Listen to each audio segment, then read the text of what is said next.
ছবিতে বসে থাকা যেই ভদ্রলোককে দেখা যাচ্ছে, ওনার সামনের গাড়িতে ওনার স্ত্রী শুয়ে আছে।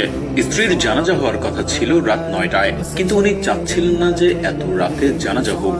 মৃত মানুষকে যত দ্রুত সম্ভব কবর দেয়া ভালো, এই ব্যাপারটা মাথায় রেখে কাউকে বলতেও পারছিলেন না যে ওকে আরো একটু থাকতে দাও আমার সামনে, আমি এখনো ওকে বিদায় জানাতে প্রস্তুত না।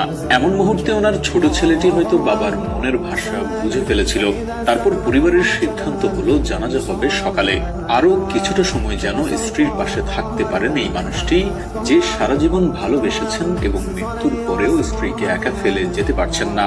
সবাই চলে গেছে, রাতে কেউই পাশে নেই, কিন্তু ভদ্রলোক গাড়ির পাশে বসে আছেন চুপচাপ, যেন স্ত্রীর সাথেই কথা বলছেন। কোনো শব্দ নেই, কোনো কান্না নেই, শুধু একা নীরব সঙ্গ। তিনি যেন বলছেন, তুমি নেই জানি, কিন্তু আমি আছি, আমি এখনো তোমার পাশে আছি। এটা কেবল ভালোবাসা না, এটা সঙ্গ, এটা প্রতিশ্রুতি, এটা এমন এক সম্পর্ক যেখানে মৃত্যুর সীমানা নয়।